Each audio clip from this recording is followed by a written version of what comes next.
Hello, peut-être que tu connais ma chaîne du développement personnel Épanoui Vie.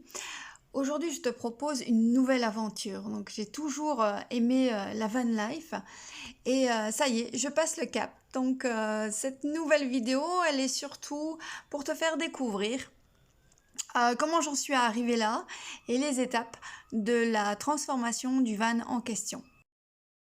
J'ai donc testé avec ma petite voiture, mais c'était pas vraiment pratique. En tout cas, ça m'a confirmé que c'était vraiment ça que je voulais. Alors me voici en train de visiter un van chez un concessionnaire. Donc il y avait déjà un lit, mais c'était franchement pas pratique parce que il n'était pas movible et on ne pouvait pas accéder tout au fond.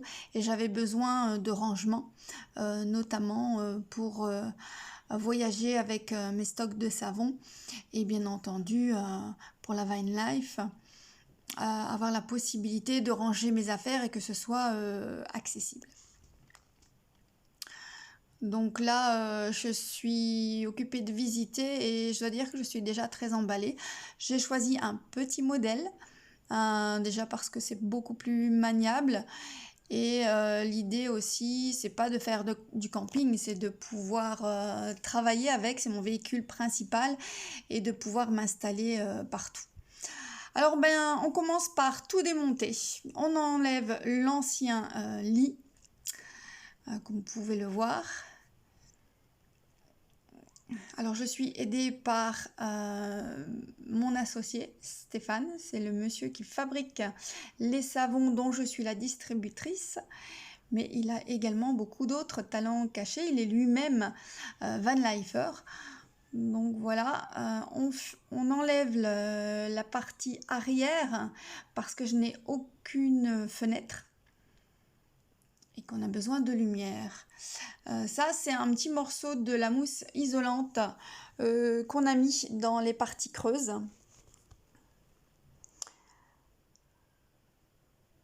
C'est à base de coton.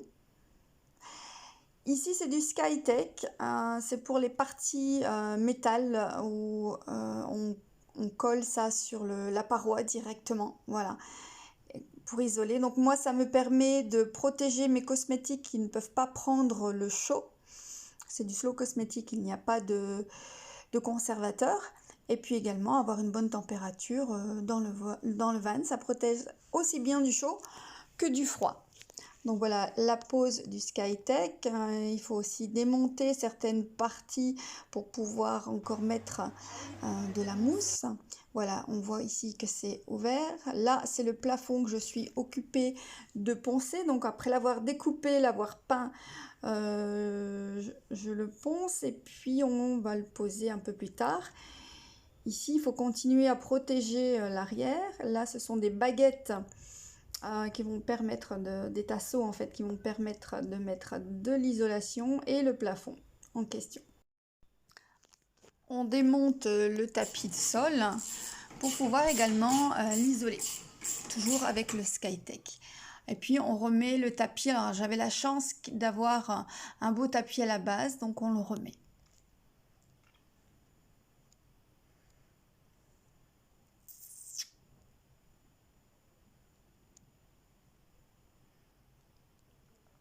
Donc la phase 1 du van, qui nous a pris quelques jours, c'est surtout l'isolation et puis on commence à penser un petit peu à faire des plans et à se projeter. Alors nous avons mis un carton pour connaître le gabarit du lit, les découpes à faire. J'avais une vieille armoire qui m'encombrait et qui ne me servait plus à rien. Donc on s'est servi de cette structure de base pour faire les découpes. Et comme la moitié était déjà faite, ça nous a permis à la fois de récupérer du bois et aussi donc ne pas avoir à faire d'achat et avoir beaucoup moins de travail puisqu'il fallait simplement adapter les découpes aux dimensions du van. Je ne conseillerais bien sûr à personne d'acheter ce type d'armoire ou de meuble pour confectionner un lit parce que tout simplement ça vous reviendrait beaucoup trop cher. Ici l'idée c'est faire de la récup avec ce qu'on avait déjà, ce qui est à jeter. On n'a absolument rien acheté pour le moment pour la construction du lit. Pour le moment, ce qui nous a coûté, c'est l'isolation. Je ferai une vidéo spéciale là-dessus où je vous dirai combien m'a coûté le van quand j'aurai terminé avec ça et que j'en saurai un peu plus. Il a fallu tout de même désassembler pour pouvoir réassembler, consolider, recoller et vraiment faire les découpes sur mesure qui s'adapteront totalement aux formes très spéciales du van. Vous le verrez lors du placement du lit en question. Vous vous demandez peut-être qui est ce monsieur? Eh bien, c'est Stéphane, mon associé, celui qui fabrique les savons Tollé que je distribue. Il est également van lifer et surtout très débrouillard. On a eu la chance aussi d'avoir une carrosserie mise à disposition. On a tout ce grand espace pour nous travailler et tout l'outillage aussi mis à disposition. Tout comme l'éthique de nos savons zéro déchet, pour l'aménagement du van, on voulait autant que possible le faire en matériaux de récup. Donc ce ne sera pas le grand luxe, mais il n'y aura pas beaucoup eu d'achats. On fait avec de la récup, on a des astuces que vous découvrirez. Et puis Stéphane a beaucoup d'idées aussi. Parfois on ne trouvait pas d'outils adéquats, que cela ne tienne, Stéphane les fabrique. Alors voici la structure du lit et comment on la pose. Vous voyez qu'il a fallu adapter parce qu'il y a le passage de roue là.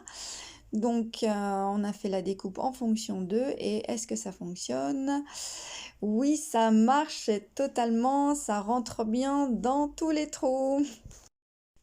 Donc voilà, nous avons de beaux caissons de rangement pour les stocks de savon. Cela constitue la première partie du lit également. Et en face, on est en train de réfléchir comment, voilà, en posant quelques petits tasseaux, quelques petits meubles en bois, pour voir un peu comment on va faire la deuxième partie. Ici, on voit que nous avons dû fixer au sol, bien entendu, pour que le lit ne bouge pas. Alors, on a décidé de faire quelque chose de spécial, mais nous ne trouvions pas l'outil. Qu'à cela ne tienne, Stéphane l'a fabriqué lui-même. Mais à quoi cela peut-il bien servir? Je vous laisse découvrir lors du montage. Que voici donc une planche, une charnière à cran qu'il a fabriqué lui-même parce qu'on ne trouvait pas ça en magasin. Et j'ai la chance d'avoir un lit, mais également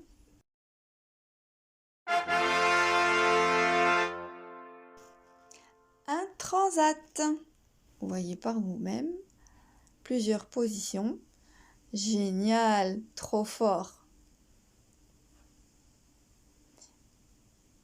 Mais Stéphane, qu'est-ce que tu fais? C'est pas l'heure de dormir.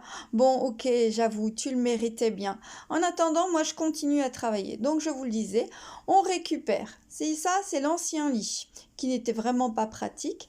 Donc, je désosse tout, on va dire ça comme ça, pour récupérer les planches et faire le nouveau sommier. Donc, toujours de la récup. Eh, c'est pas astucieux ça, zéro déchet. On doit meuler un peu, voilà. Arrondir les angles. Voyons à l'intérieur qu'est-ce que ça donne. La nouvelle structure en face de l'autre lit. Voilà, elle est un peu plus étroite et ça va permettre entre les deux de pouvoir déposer des planches qui constitueront un lit complet lorsque l'on veut dormir le soir. Alors ça commence à prendre forme, on habille, on met des planches par-dessus qui seront des couvercles, mais également la base du lit. Ici, c'est encore une étagère que je récupère pour faire les lattes du sommier. Encore une belle astuce. Et voici le sommier. Donc ça fait une belle superficie. Entre les deux roues, on a 120, sinon on a 150 quand même en largeur. Et on a un lit de 1,80 m.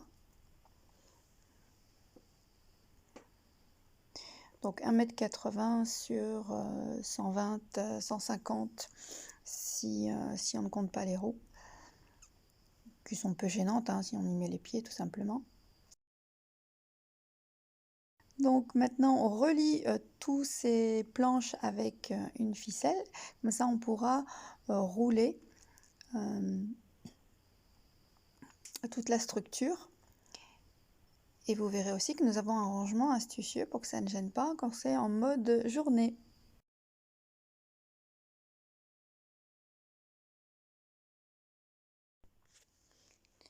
Alors voici ce que donne le sommier à latte lorsqu'il est installé et lorsqu'ensuite on veut le dérouler, c'est simple.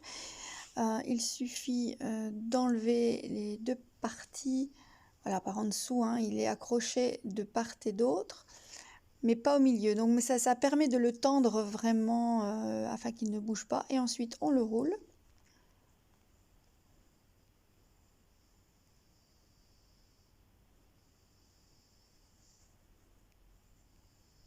Et on a un petit endroit prévu pour le ranger. Là, au passage de roue, c'est du tout juste, c'est parfait. Et voilà. Alors maintenant, on attaque les finitions, le ponçage qui va permettre de peindre. Alors on a aussi la chance donc d'avoir une cabine de peinture à disposition. Donc tous les meubles sont à présent terminés, poncés, sont donc disposés pour la peinture. Donc on a choisi de faire les meubles en noir, qui était la couleur d'origine de la bibliothèque que nous avons récupéré pour faire ces meubles. L'avantage vraiment avec cette cabine de peinture de professionnel, c'est qu'il ne faut pas attendre de temps de séchage. La cabine ensuite sèche la peinture, toute la structure, ça prend vraiment, je sais pas moi, une demi-heure, 1 heure. Même pour poser la peinture, c'est super rapide, quoi. Donc je commence par mettre du papier, par coller du papier sur les parois et de dessiner les formes de l'intérieur du van. Donc je viens pousser le papier contre et j'épouse vraiment les formes avec mon feutre. On n'oublie pas de noter quelle est la droite, quelle est la gauche, hein, pour ne pas se tromper. Donc on a une petite vue sur le plafond qui a déjà été fait, et un emplacement pour la lumière qui est prévu. Et ceci va nous permettre de constituer un calque. Voilà, ça c'est le plan que nous avions fait. Donc de constituer un calque pour transposer sur le bois. Donc ici je découpe les fenêtres qui sont inexistantes, mais on a un petit espace un peu renfoncé, permet de mettre du rangement, d'exploiter vraiment tout ce que nous avons à disposition comme espace pour ranger. Donc je viens transposer sur les plaques de bois qui sont très très très fines, très malléables, facilement découpables, et en disposant voilà comme ceci. Ensuite je viens reporter le dessin sur le bois. Alors comme ici c'est fait grosso modo très sommairement, évidemment je vais prendre les mesures pour faire quelque chose de plus juste, hein, évidemment.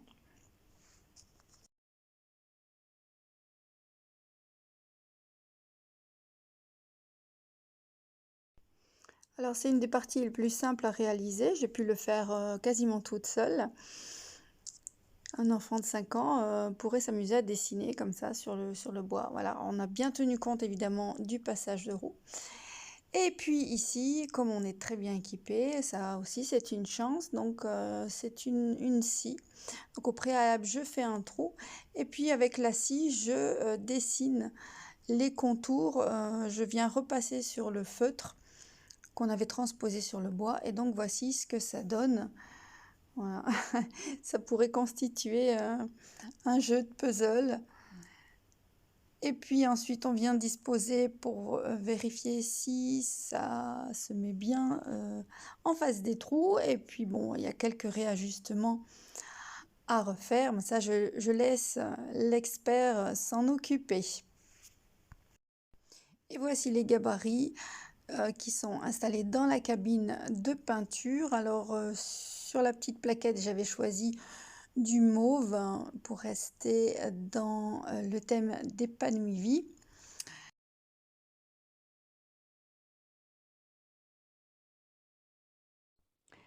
Alors souvenez-vous, on avait dit qu'on était très dans l'éthique zéro déchet et qu'on a fait le van avec de la récup. Donc ici, j'ai récupéré dans d'anciennes voitures, dans une casse, des tapis que j'ai un peu nettoyé, quoi. J'ai enlevé la mousse, mais regardez l'autre côté, il est vraiment nickel pour habiller l'intérieur des parois.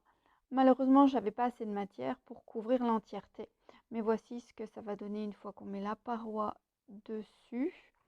On a l'intérieur qui est tapissé de mousse, de moquette.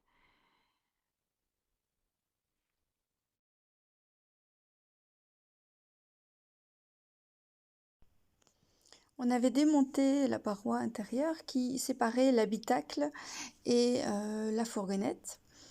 Mais pour plus de sécurité, on a décidé de mettre des protections derrière les sièges. Et cela a été fabriqué par Stéphane lui-même, quand je vous le disais qu'il a vraiment doué pour tout. Je te donne rendez-vous pour la prochaine vidéo où tu verras.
Pour être tenu au courant dès qu'un outil de développement personnel est mis à ta disposition, abonne-toi bien sûr.